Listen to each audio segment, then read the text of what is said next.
जैसा कि आप सबों को इस बात की जानकारी हो या ना हो कि हम लोग किस कारण से यहाँ पर पहुंचे हुए हैं, तो आप सबों को मालूम होगा कि ये जो महापुरुष का यहाँ पर फोटो जो लगा हुआ है, ये कोई साधारण व्यक्ति नहीं थे।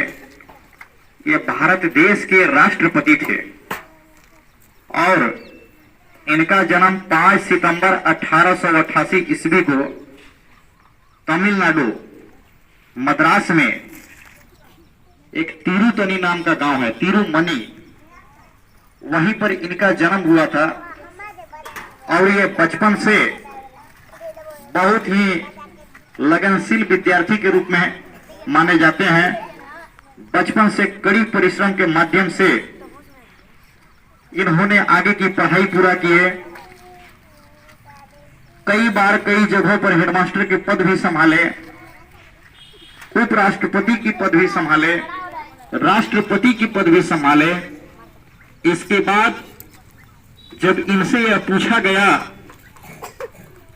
कि गुरुजी, आपका यह जो जन्म दिवस है, हर एक वर्ष जिस प्रकार से आप लोगों को जो बर्थडे मनता है, सबको एक मालूम ही होगा, जन्मदिन तो मनता ही है सभी लोगों को, उसी प्रकार से आज हम लोगों ने इनका बर्थडे मना रहे हैं। जब विद्यार्थियों ने पूछा, हायर सेकेंडरी का बच्चे ने पूछा कि सर आपका ये बच्चों थोड़ा सा इधर शांति कराइए, हल्ला नहीं करेंगे, मेरी बातों को सुनेंगे ध्यान से। कुछ सुनने आए हो, समझने आए हो, फिर हल्ला करोगे तो कैसे समझोगे। जब बच्चे ने पूछा कि आपका जन्म दिवस को हम लोगों ने किस रूप में मनाएं कि सबसे अच्छा रहेगा, तो उसी में से कुछ विद्यार्थियों ने यह सलाह किया कि आपका जन्म दिवस जो है उसको हम लोगों ने एक शिक्षक के रूप में जो है मनाने का काम प्रतिवर्ष करेंगे। ये डॉक्टर सर्वपल्ली राधाकृष्णन की इस बात की मंजूरी हुई और इन्होंने इस बात को स्वीकारा। इसके बाद हम लोगों ने प्रतिवर्ष 5 सितंबर को शिक्षक दिवस के रूप में मनाने का काम करते हैं और इन्हीं के उपलक्ष्य में आज प्रतिदिन या प्रत्येक वर्ष कहिए, हम लोगों ने शिक्षकों की मान सम्मान आदर पूर्वक करते हैं। याद रखिए, इस दुनिया में, इस संसार में सभी को पैदा करने वाले अगर कोई व्यक्ति है तो वो गुरु है। गुरु के बिना, अभिषेक ये थोड़ा सा देखेंगे यहाँ, आप सबों को जैसा कि मालूम होगा कि इस दुनिया में सबको पैदा करने वाले हैं तो गुरु हैं। डॉक्टर की भी जो है गुरु की आवश्यकता पड़ती है। एक टीचर जो बने हैं स्वयं उनको भी टीचर की जरूरत पड़ती है। जो वकालत किया है उनको भी शिक्षक की जरूरत पड़ती है। और हम सब जो विद्यार्थी हैं यहां पर बैठे हुए हैं, हम सबों को भी शिक्षक की जरूरत पड़ती है। और कहीं से भी अगर अच्छा ज्ञान की प्राप्ति अगर होती है तो उसको हम लोगों को सुगमतापूर्वक ग्रहण कर लेना चाहिए। और जहां से भी हमने इस शिक्षा को ग्रहण किया है वो समझिए उनको हमको गुरु के रूप में स्वीकार करना है। गुरु जो होते हैं ये संसार की वैसे व्यक्ति हैं, वैसे प्राणी होते हैं गुरु, जिनके बिना दुनिया में कुछ भी जो है कि असंभव कार्य है।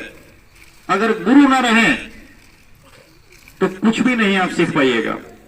जैसा कि आप सबों को मालूम होता है कि जब घर में जब छोटे बच्चे जब जन्म लेते हैं तो उनके जो प्रथम गुरु होते हैं वो माता पिता होते हैं। प्रथम गुरु उनको खाना खाने से लेकर के, नहाने धोने से लेकर के, उनकी पूरी प्रक्रिया की बात जो है कि माता पिता सिखाने का काम करते हैं।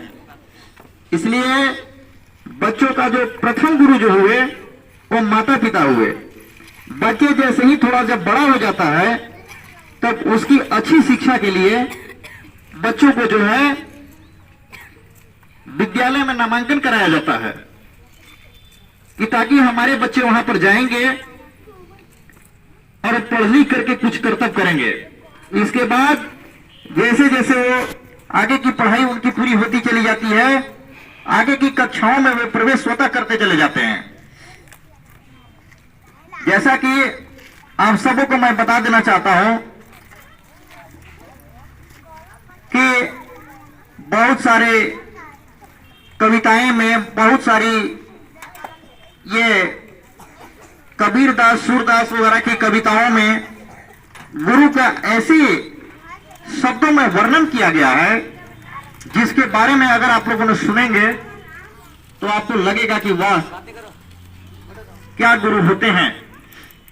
कबीरदास की तो ये सवैया में ये भी लिखा गया है कि यह तन विष की वेलरी, गुरु अमृत की खान, शीश दियो जो गुरु मिले तो भी सस्ता ज्ञान।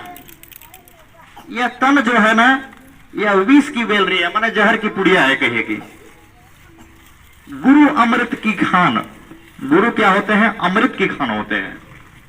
शीश दियो जो गुरु मिले तो भी सस्ता ज्ञान, मतलब कि अपना यह सिर को कटा करके भी अगर सच्चे गुरु की अगर प्राप्ति अगर हो जाए तो समझ लेना कि वो ज्ञान जो है वो सच्चा ज्ञान है। मैं आप सभी बच्चों को यह कहना चाहता हूं कि प्रतिदिन अपने माता पिता, अपने गुरु को आदर सम्मान करने का काम किया करें, चाहे वो कोई भी शिक्षक हो। यदि अगर आप उनसे ज्ञान की प्राप्ति किए हैं तो आपका पहला यह फर्ज बनता है, कर्तव्य बनता है कि उनको आप आदर सम्मान के काम करें। हमारे ये जो डॉक्टर सर्वपल्ली राधाकृष्णन जो हैं, ये पूरे दुनिया में विख्यात हैं, केवल भारत देश ही नहीं, पूरे दुनिया में। इन्होंने ही कहा जाए तो दर्शन शास्त्र एक सब्जेक्ट होती है, जिस प्रकार से आप लोगों ने ये एसएसटी पढ़ते हैं, मैथ पढ़ते हैं, साइंस पढ़ते हैं, इंग्लिश पढ़ते हैं, हिंदी पढ़ते हैं, संस्कृत पढ़ते हैं, उसी प्रकार से आगे की कक्षाओं में एक सब्जेक्ट होती है जिसको हम लोगों ने फिलॉसफी कहते हैं, दर्शन शास्त्र कहते हैं। ये दर्शन शास्त्र की शिक्षा जो है कि पूरे देश विदेश में इन्होंने जो है अपनी पत्रिका के माध्यम से, छोटे छोटे चुटकों के माध्यम से जगह जगह पर जो है कि प्रचार प्रसार करने का काम किया और लोगों को दर्शन शास्त्र की शिक्षा देने का काम किए, जिसके चलते आज पूरे देश में, केवल भारत ही नहीं, पूरे देश में ये 5 सितंबर के दिन इनको शिक्षक मान करके इनका जन्म दिवस को जो है कि शिक्षक दिवस के रूप में मनाई जाती है। इसीलिए आज हम सभी बच्चे, हमारे सहयोगी शिक्षक यहां पर उपस्थित हुए हैं और यह बताने का काम कर रहे हैं कि आज किस लिए हम लोगों ने इनको ये पुष्प अर्पण कर रहे हैं, किस लिए हम लोग यहां पर इस सभा में एकत्रित हुए हैं। यही मुख्य कारण है। और एक बात मैं आप सबों को बता देना चाहता हूं, मेरे प्यारे विद्यार्थी, कि जिंदगी में यदि अगर शिक्षक न रहें तो ये दुनिया अंधेरा है। शिक्षक समाज की ओर दर्पण होते हैं। ऐसे दर्पण होते हैं शिक्षक समाज की, जिससे कि आपकी भी चेहरा जो है कि अच्छा झलके। मैं इस बात से बहुत खुश हूं और आगे के कार्यक्रम भी जो है धीरे धीरे चलता रहेगा।